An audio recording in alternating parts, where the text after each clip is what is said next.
All right. Well, hello, church. It is very good to be with you this isn't Sunday morning, this is pre-recorded, but it's good to be with you on this Sunday morning. I hope you guys are doing well and safe.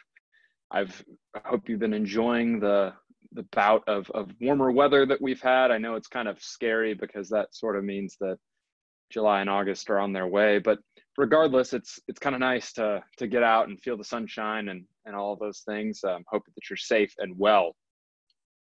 This morning, I am the Bible class teacher for the day, and Greg asked me to do this. He and all the ministry staff have been really awesome, chipping in, doing extra work, doing their stuff in order to allow us to kind of transfer to this digital format. And we're really thankful that we've been able to kind of interact with so many of you. We've gotten so many videos and notes and messages, and we appreciate that. But he asked me to do this morning, and I'm excited about it. Really enjoy the Lament series, the fact that we're getting to talk about biblical lament. That's something that I think is super important. It's a huge part about it's a huge thing in the Bible, and it's something that we in our I'm not sure if it's a Western context thing or an American context thing, but it's just something that we don't talk about very often. As I think through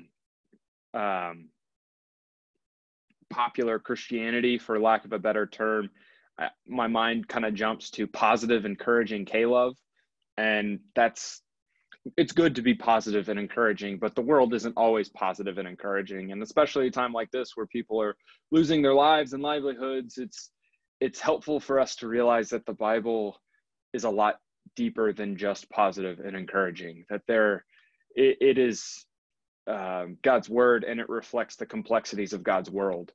And so getting to talk about lament is something that is hugely important. So Bible class is going to be kind of in this vein of lament, and we're going to look at a very famous story, actually a very famous couple of stories that I hope to convince you by the end of this that it is all one story that really deals with lament and really kind of sets a biblical framework for lament of how we're supposed to interact with God in times of strife and struggle, as well as in times of triumph. And so we're going to be looking at the biblical character of Elijah, the greatest of Israel's prophets. And I say he's the greatest of Israel's prophets for a couple of reasons. One, because Jesus kind of said that. He was talking about John the Baptist, then he was the Elijah to come, but there's sort of a deal there. But also, if you remember the Transfiguration, which Greg preached on pretty recently, there's this idea that Moses and Elijah looked at Jesus and said, "Hey, this is the guy you should listen to."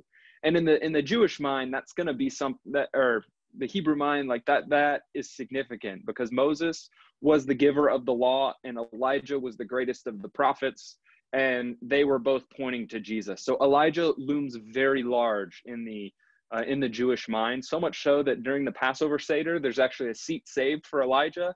And little kids, they go look for Elijah to see if he's kind of come back because Elijah was taken up to heaven as in a chariot, he hasn't died, and they're waiting for his return. And we Christians believe that he did come back in a sense in the person of John the Baptist, but that's another lesson. Elijah is the greatest of the prophets in the Old Testament. However, his life, and actually if you really look at the lives of the prophets, that doesn't mean that his life was easy. Prophets spoke the word of the Lord to the people of God, and oftentimes their message was not one of everything's great and awesome. Their message was often, hey, you got to get yourself in line, or they were fighting some big apostasy, so that God had to send a person to speak out against the nation and people going astray. The Bible verse chapters that we're going to be in, it's going to be 1 Kings chapter 16 to chapter 19. I'm not going to read all of it. Actually, we'll probably only read a few select portions of it. However, we're going to be going through that whole story.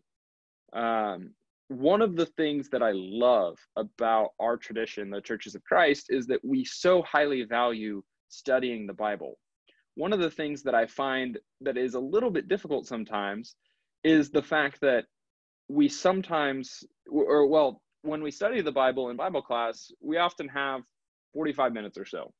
And because we have 45 minutes or so, we often don't have enough time to look at a big portion of scripture. And so couple that with the fact that a lot of times we're trying to get our daily devotional in, we're trying to read 5-10 minutes a day, which is great. But sometimes that forces us, it gives us a bit of myopia, a bit of nearsightedness, where we look at individual stories. We read the section headers in like one little instance or one chapter, and we fail to realize that the Bible, it's a book that is written in its books, and each book was intended to be read as books. Your chapters and verses were added around the Middle Ages, and they were added in order to help give some organization, and so everyone could be talking about the same things. And it's really a helpful thing, but sometimes they subdivide stories that shouldn't be subdivided. And I think that is the case with the large part about the story of Elijah, because stuff from chapter 16 is saying things to chapter 17 and 18 and 19, and there's a resolution that happens in 19 that won't make all that much sense if you don't know what's come before it. And so today we're going to try to look at and back up a little bit and look at a holistic picture of this story. So I'm going to run through our chapter headers really quick from 16 to 19. The book of Kings is laid out. It's trying to make an account of Israel's kings, but the story of Elijah really doesn't start with Elijah. It starts with the house of Omri. Now, Omri was one of the kings of Israel. He, if you look at this big old timeline right here, Omri is found, and you'll have to forgive me because I am new to this technology thing. So Omri is right here. So if you look, we have the kings of Israel, Saul, David, and Solomon, 1050 BC, 1008 BC, and 970 BC. Those are estimates. They're pretty close. And so we have this period coming in, and then after Solomon, Rehoboam divides the kingdom because he's an idiot. And we have the kingdom of Judah that's coming down here that lasts all the way to the Babylon captivity. And then we have the kingdom of Israel that lasts up here all the way until the Assyrian captivity. And this is 722 BC, and this is 586 BC. So those are the kind of the big dates. The northern kingdom, we are chugging along with Jeroboam, Nadab, Baasha, Elah, Zimri, Omri, and Ahab. And Omri and Ahab are the two that we are most interested in. Now, you should know that Omri and Ahab were by far the greatest kings of northern Israel. Now, the book of Kings has a different way of evaluating kings than the rest of the world. It's kind of a godly way. They are judging them based on, did they follow in the footsteps of David? Did they follow in the footsteps of Jeroboam? Jeroboam led Israel astray. And so the way that the author of the book of Kings is judging people, is judging history, is by saying, are they following God or not? Now, that is not how geopolitically we tend to grade people. Typically, if you're looking at history, we look at kind of successful rulers and successful people or whatnot. Were they able to build and provide infrastructure? Were they able to have military conquests and victories and all of these things? So by a worldly standard, Omri and Ahab were wildly, wildly successful.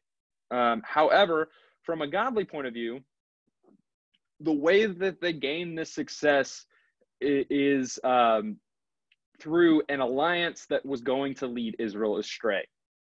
And that alliance was with the people of Tyre and Sidon. And we'll get into that in a minute. But if you know, and everyone has kind of heard of Jezebel before, the name has become a placeholder for evil woman. And so Omri did this great political move. He made an alliance with the king of Tyre and Sidon. So this is the northern kingdom. And then we are going to move over here to Tyre and Sidon. So this up here is where Tyre and Sidon exist. If you notice, they are a port city and a port people. Now, I got to take a physical locations of the Bible course. It was awesome. And I learned a ton of stuff that's going to be featured in this lesson that I did not know until I went over to Jerusalem University College and got to learn this stuff. One of the things that I learned, which some of you shipping coastal people might know, is that in order to have a port in a city, you have to have not straight coastline. So if you look down here, all of the coast on Israel, well, really this is Philistia, but still, Israel could have access to it. All of this is straight, flat coastline. There's no place that you could actually put a ship that would not be exposed to the elements. The only place where you could do that is right here on this little hook. But the problem is, and this is a topographical map, is that this is very high in elevation. And so it's not good for a port. The first place where a suitable place for a port exists is right here. And this is Tyre. This is the first big port city. So if you are economic person, you have to have goods and services and you have to trade them with other people. So ports are very important. Israel, the northern kingdom of Israel, did not have access to any ports. They were a landlocked people. So in order to gain something, they needed to go up here to Tyre and figure out how to be able to trade goods and services. King Omri thought, I will marry my son to Jezebel, the son of the king of Tyre, or the king of Sidon, sorry, and we will be able to make an alliance. And it was a successful alliance. If you look at Samaria, the city that was the capital of Israel, there are some big old structures that are available that you can see. And they were able to do construction projects that would have cost a lot of money. Tyre and Sidon have access to lumber and timber that places that there isn't nearly as much of in Israel. The temple actually got logs from Tyre in order to be able to build it.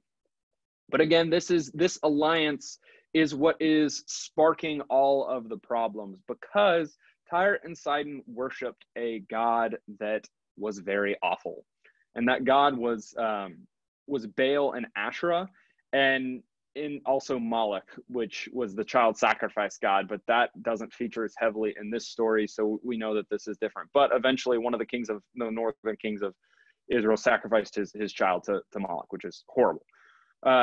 But so anyways, the house of Omri is what kind of sparks all of this problem, because when Jezebel comes, so do Jezebel's gods. And these gods, Baal and Asherah, they are rain gods. They are a set of gods that they're kind of united, and ancient worship was often linked to various cycles in nature. And if you look, so Baal was the god of the storm, so the rains would come and the rains would come down and they would water the earth, and Asherah is the embodiment of Mother Earth, and so Asherah would bring forth, from the rain would come down, Asherah would bring forth the crops, and we would worship this cycle. And there's a lot of fertility stuff that's mixed up in this.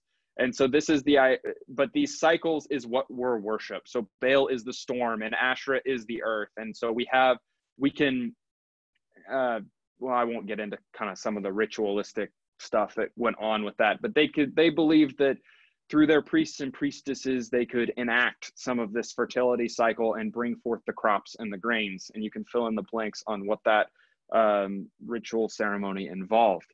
But key to understanding this is that Baal is the god in the minds of the people of Tyre and Sidon. He's the god who brings the rains. Baal brings the rains on the earth, and that is what allows them to live. And we who are not farmers don't think about the rain nearly as much anymore, because we have reservoirs and we frankly just get water out of the tap and don't think about where it comes from very often. However, Israel is a very water poor place. There's not a lot of water that goes on here. There's not a ton of rainfall. There's enough to survive in most places in Israel. However, you are right on the edge of the ability to achieve rain. Achieve agriculture. So rain was very important, and it's very important to all of these people. And so it makes sense that reflected in the religion is this desire to bring the rains. All of that setting up, we have Elijah's first act as prophets, and I left this bullet point out. It should be right here. I messed it up, and you know what? We're just going to roll with it anyways. His first role as prophet is he declares a drought over the whole land. So the house of Omri marries Ahab and Jezebel.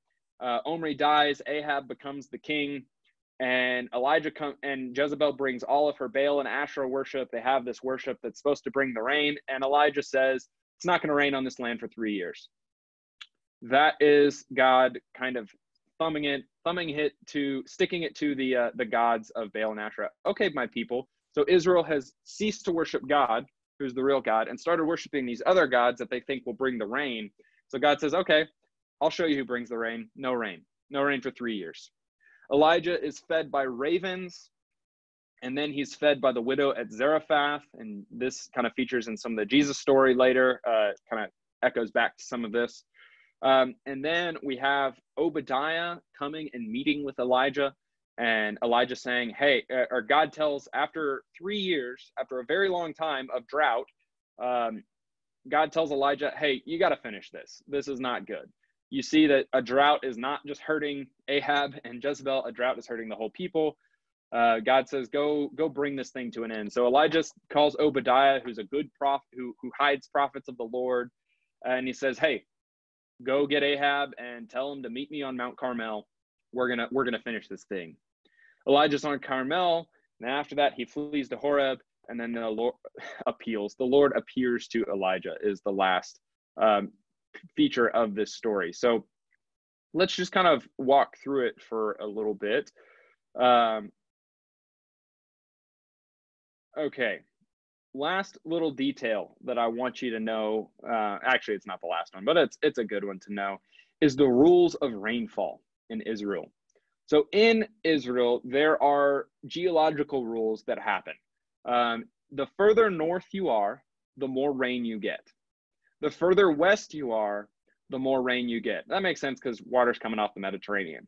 The last one is the higher in altitude you are, the more rain you get. So if you are north, west, and high in elevation, you're going to get a lot of rain. If you are south, east, and low in elevation, you're going to get no rain. So area over here, not a lot of rain at all. Area up here, tons and tons of rain.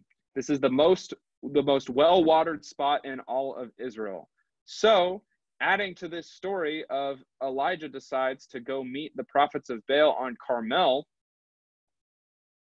Carmel is the place right here that receives the most rain of anywhere in the northern kingdom. Baal is the god of the storm. Baal is the god who brings the rain. God has said no rain because you are worshiping Baal.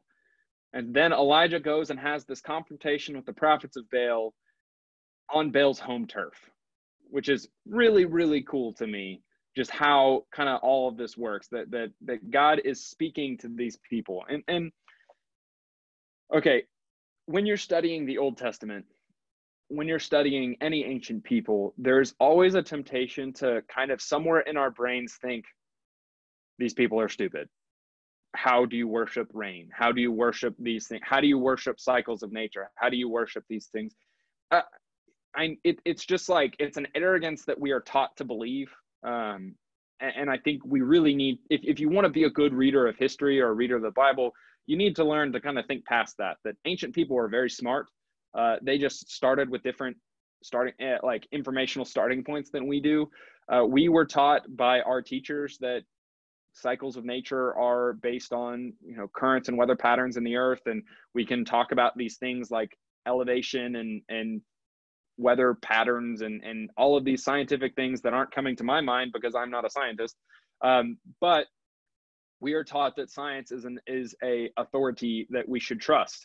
And if you were born in this time and place, you would be taught that and you were any other people in the entire world besides Israel, you were taught that the cycles of nature have been and have always been, and that the gods are in control of those, and that we, in order to ensure that that order comes from chaos and that we're able to survive, we need to act as a part of these cycles of nature and become one with nature. And through that, we will continue the cycle. It would be something to that extent.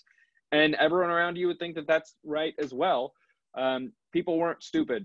It's so neat to me that when God is acting with people through different periods in history, he's not speaking the language that we understand. He's speaking to them, and he's communicating in ways that they understand. So when God is trying to get his people's attention, they're asking questions like, where's the rain coming from?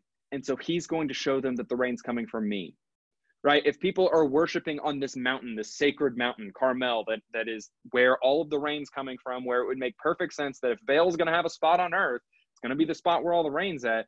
God's going to say, I'm going to go there, and I'm going to show you who I am there, because this is what I'm able to do. I'm the Lord of creation.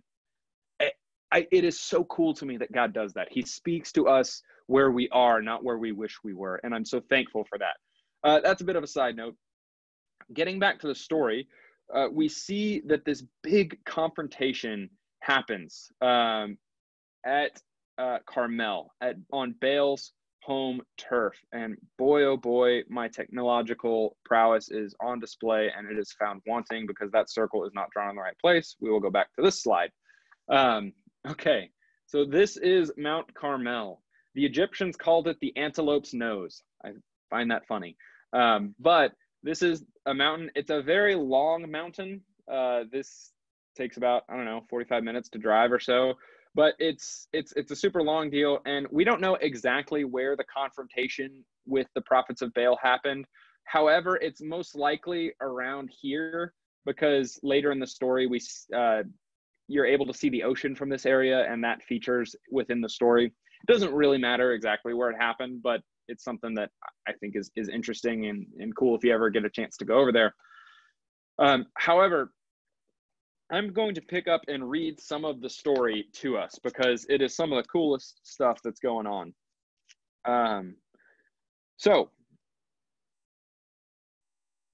here we go. So this is in 1 Kings 18.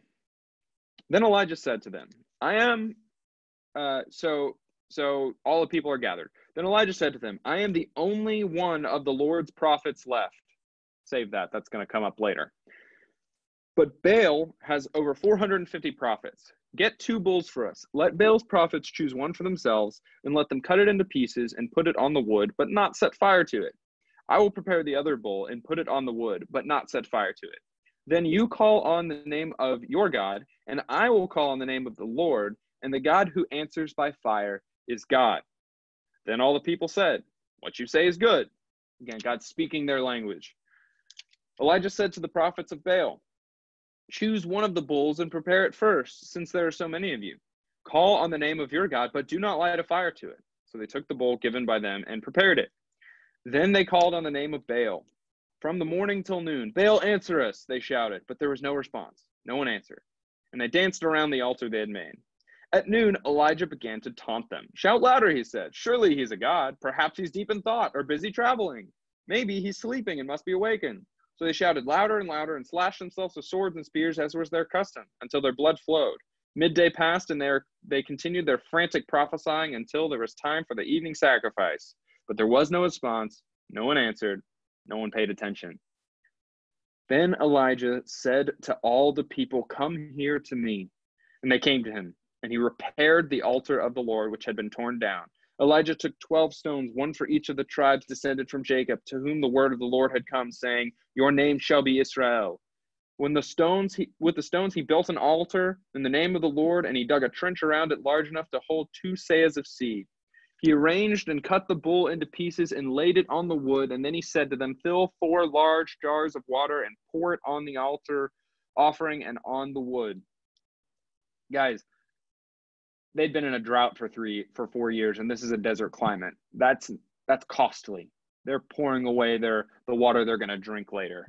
Do it again, he said. They did it again. Do it a 3rd time, he ordered. They did it a 3rd time, and the water ran down the altar and even filled the trench. The time of the sacrifice, the prophet Elijah stepped forward and prayed, Lord, the God of Abraham, Isaac, and Israel, let it be known today that you are God of Israel, and that I am your servant, and I have done all these things by your command. Answer me, Lord. Answer me so that the people will know that you are Lord and God, and that you are turning their hearts back to you. Then the fire of the Lord fell and burned up the sacrifice and the wood and the stones and the soil and licked up the water and the trench. And when the people saw this, they fell prostrate and said, "The Lord, he is God. The Lord, he is God." Then Elijah commanded them, "Seize the prophets of Baal. Do not let any get away." And they seized them. And Elijah brought them down to the Kishon Valley. Kishon Valley is right down here. Kishon Valley. And he had them all slaughtered. And Elijah went to Ahab and said, "Go and eat and drink, for the sound of heavy rain is coming." So Ahab went and eat and drink. So pause right there. Coming back to our conversation here, we have this big confrontation and God shows up. And he shows, it says that all of Israel was gathered at Mount Carmel. Just a note on biblical interpretation. Oftentimes, when all is used, it means most. It doesn't necessarily mean, it doesn't imply every man, woman, and child was present. It just means like a huge number of people were there. But you have a substantial number of the people of Israel gathered at Mount Carmel, and you have this confrontation happen, and the people feel it. And the people are excited, and they get on this spiritual high, and they slaughter the prophets of Baal, and they're turning back to God, and this is awesome. And then God sends the rain. And so to a people who have just seen this thing, if you're Elijah, you're like, yes, finally, victory. I have been waiting and hiding for 3 long years. I've been fed by ravens. I've been living in poverty and squalor. And now the people see that God is God. They're turning their hearts back. Ahab is going to turn back to God. Jezebel's going to get done in for. Everything is going to be awesome. That has to be what Elijah is thinking. He has got to be on the biggest spiritual high of his life. He was faithful, and it all worked out great. Unfortunately, that is not what happens. And this is where we have to know that the Bible doesn't necessarily use the same chapters and verses that we do, because the chapter ends in 18. And then chapter 19 begins with this. Now Ahab told Jezebel everything Elijah had done, that he had killed all the prophets with the sword. So Jezebel sent a messenger with Elijah to say, "May the gods deal with me ever so severely if by this time tomorrow I have not made your life like one of them." So Jezebel's still in power. And she's still powerful, and Ahab didn't really change. He kind of went back, and things sort of went back the way they were. And now Elijah's life was going to be sought after. I don't know how to think about what Elijah was feeling, but it can't have been good. It can't have been good at all. If you think about it, because imagine just like seeing everything and seeing the people respond the way that they did, and then it all not really changing.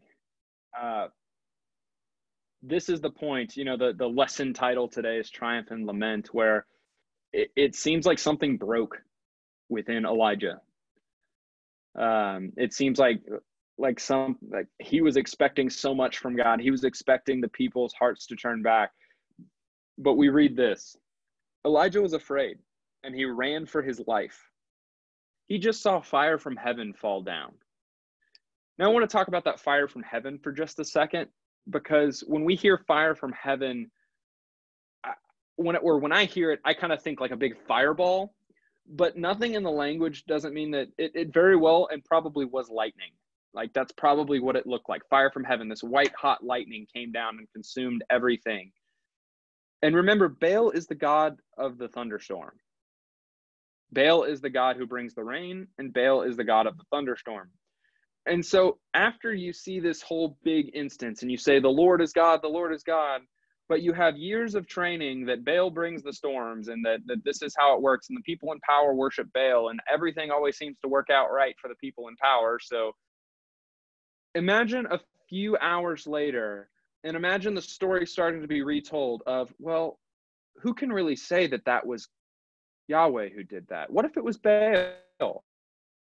Because doesn't Baal bring the storm, and didn't lightning come down, and didn't a storm come? And that's what the prophets of Baal have always said. it happened just this way. And you can see how maybe the people would start reimagining this story as time went on. And then Jezebel, who is in power, starts to come after Elijah. And you could sort of see how it all would fall apart around Elijah, and he would just be deathly afraid. So it says in verse 3 of 19, Elijah was afraid and he ran for his life. When he came to Beersheba in Judah, he left his servant there while he himself went on a day's journey into the wilderness. He came to a broom bush and he sat down under it and prayed that he might die. I've had enough, Lord. Take my life, for I am no better than my ancestors. Then he lay down under the bush and fell asleep. All at once, an angel touched him and said, "Get up and eat." He looked around, and there by his head was some bread baked over hot coals and a jar of water. He ate and drank and then lay down again. And the angel of the Lord came back for a second time. He said, "Get up and eat, for the journey is too much for you." So he got up and ate and drank. Strengthened by that food, he traveled for 40 days and 40 nights until he reached Horeb, the mountain of God. And there he went into a cave and spent the night. Now, this last verse is one of my favorites in the Bible, because when we're thinking about how God treats people, I think it's really important for us to remember handling grief, disappointment, all of these things, that God's answer is not always spiritual. Oh, an angel shows up. He must have given some deep spiritual insight or some great spiritual power. The angel gave Elijah a snack and told him to take a nap. So sometimes whenever we're in the face of turmoil and strife, maybe the best answer isn't to fast. Maybe the best answer is to get a good night's sleep and maybe some exercise and a little snack. And that might help a little bit. It's cool to me that God treats us as not just a soul and not just a body, but both a body and a soul, and both are intricate parts of who we are. That's just a little tidbit, not really in this lesson. So as we look at this story, we see kind of Elijah hit this mountaintop experience and then kind of come down on this valley, right? And it seems back to back overnight, and that is a huge, huge disappointment. And it almost seems like Elijah's just given up, like he wants to die. He's done. But the Bible gives us a couple of details that I think are really important for us to know how we're supposed to grieve and how we are supposed to lament. And I'm going to share my screen one more time because I've got this in the PowerPoint, but it tells us where Elijah went to. And seriously, if there is one thing that I want you to learn, pay attention to these details because they matter. So Elijah went from Carmel and he went down here to Beersheba. And Beersheba is an important place. I don't know if you remember, but Beersheba is where Abraham lived. It's where Abraham eventually settled. And so there's two details that the Bible gives us. It says from Beersheba, he went out in the wilderness, and then he ate, and then he went on a 40-day journey through the wilderness from Beersheba to Horeb. And Horeb is the other word in Hebrew for Sinai. Horeb, the mountain of God, or Sinai, the mountain of God. They're both the words for the same thing. So while Elijah is clearly depressed, he's clearly dealing and wrestling with grief for the world not working out, for the people turning their hearts not to God, for his own failures as a prophet, because it's his job to speak and turn the hearts back. The people's hearts didn't turn back. He feels so low, but he's not running away from God. He's running towards him. Elijah goes to Beersheba, where Abraham, their father, was, and he goes to Horeb, where it all began, where God appeared on Sinai and gave the law. He went back to the roots, to the source. He went looking for God. And God's helping him along the way. But if that's one thing that I think is just so critical about this lesson that we learn in Elijah, is that when Elijah is at his wit's end, he runs to God. He doesn't run away from him. He runs to him with his grief. He runs to him with his pain. He runs to him with his confusion. He runs to God. And he just lays it all before him. I'm going to pick that up. And where he's in this cave in Horeb, he says, I have been very zealous for the Lord God Almighty. The Israelites have rejected your covenant, torn down your altars, and put your prophets to death with the sword. And I'm the only one left, and they're trying to kill me too. The Lord said, go out and stand on the mountain in the presence of the Lord, for the Lord is about to pass by. Then a great and powerful wind tore the mountains apart and shattered the rocks before the Lord, but the Lord was not in the wind. After the wind, there was an earthquake, but the Lord was not in the earthquake. After the earthquake came a fire, but the Lord was not in the fire. And after the fire came a gentle whisper. And in Hebrew, that's actually paradoxical. It's really the stillest silence. God is speaking out of silence, which doesn't make sense, but it's God. When Elijah heard it, he pulled his cloak over his face, and he went out and stood at the mouth of the cave. And the voice said to him, "What are you doing here, Elijah?" He replied, "I have been very zealous for the Lord God Almighty. The Israelites have rejected your covenant, torn down your altars, and put your prophets to death with the sword, and I'm the only one left, and they're trying to kill me too." The Lord said to him, "Go back the way you came. Go to the desert of Damascus. When you get there, anoint Hazael king over Aram. Anoint Jehu, son of Nishmi, king over Israel, and anoint Elisha, son of Shaphat, from Abel Meholah, to succeed you as prophet. Jehu will put to death any who escape the sword of Hazael. Elisha will put to death any who escape the sword of Jehu. Yet I reserve 7,000 in Israel, all whose knees have not bowed down to Baal, and whose mouths have not kissed him." So Elijah went from there and found Elisha, son of Shaphat. He was plowing with 12 yoke of oxen. And Elijah went to him, and he threw his cloak around him. And Elijah left his oxen and ran after Elijah. "Let me kiss my father and mother goodbye, and then I will come with you." And so that's sort of the end of the story. We see that Elijah walks with Elisha for a while, and then Elijah's taken up into heaven. This is kind of the end of Elijah's prophetic work. But I do want you to pay attention to the fact that all of that stuff that happened at the top of Horeb, not Horeb, all the stuff that happened at the top of Carmel, it didn't work. All of the big, the flashy, the speaking in the ways that the people understand, it didn't prove effective. That God's effective voice was in this still silence. And gosh, it's such an amazing thing, and there are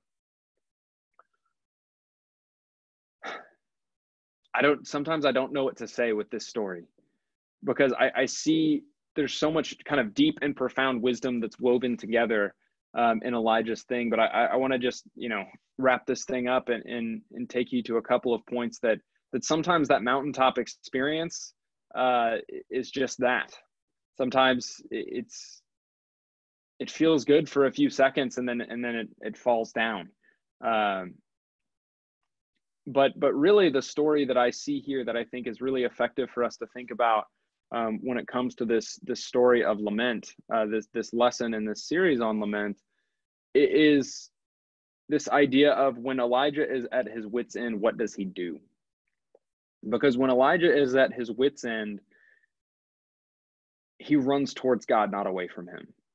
And for me, I think of a story. There's this story of a guy, and I can't remember his name. I'm probably going to butcher the story, and I imagine you at your screen, who's a World War II history buff, you're going to, be yelling at your TV. But there's a story of a guy who hopped up on one of the guns whenever the Pearl Harbor was happening, and I think he won a Medal of Honor or something. He was incredibly brave, and asked about it afterwards. He was like, "Oh, I just did what I was trained to do. I didn't even think." And I like that, because if you've kind of become a person and some kind of training is so down to your being, then when everything falls apart, what you are running to, what you fall back on, what you do reveals a lot about who you are. And so on the mountaintop, Elijah can kind of strut about and be cocky and confident and all of these things, and God is with him and everything is awesome and he feels great and he feels so confident. But then when everything is stripped away and he's running for his life, that's going to reveal more about who Elijah is than when everything is going his way. And the same is true for us. Whenever our lives are going well, whenever everything is good and happy and we're healthy and all the economy is booming and we have good jobs and all of our kids are safe and happy and moving on and everything's great, we really don't find out a lot about who we are. We can thank God for those times, and I don't think that we should long for bad times, but whenever things fall apart, when the economy craters, when things aren't the way we want them to, when the job's not working out, when the future's not looking the way that we thought it were, that's going to reveal stuff about who we are. And at those moments, the question of who are we running to is something that, man, really matters. And so I want you to kind of take away from this morning a couple of things, but first, just learn from Elijah. You know, when it's going bad, go back to where it all began. Seek God. Go to Beersheba. Go to Horeb. Obviously, I'm not saying necessarily that you fly to Israel. Maybe that's the way that you do it. I'd love to, but go back to those places where you found God. For me, it's like worship music. I don't know if that makes sense, but some of the most profound experiences I've had with God is found in worship music. And so whenever I am in seasons where I'm deeply sad or confused, and I just kind of put on some of the songs that have meant a lot to me and really focus and pray and sing those songs, sometimes in my car alone, very loudly. If you ever see me driving down the road and scream singing, that's what I'm doing. That is where I find that would be kind of where I find God, in some of the ways that he has spoken to me. If it's in reading your Bible, if it's in, what are those times where you've really felt close to God? Like, go back to those times and figure out and seek him again. I think that is something that it's simple, but it matters. And then the last thing is, just as far as like Bible lesson-y stuff goes, like, pay attention to these details, because these stories are meant to be read together. Think about what came before and what came after, and think about where these things are happening, because it might be telling you something about the story. That's about all the time that we have for. I hope that you enjoyed that. If you have any questions, shoot me an email, zach@amchurch.net. Happy to talk more about this stuff. I appreciate your patience with me as I tried to operate technology, and I hope that you guys have a great time at worship right afterwards.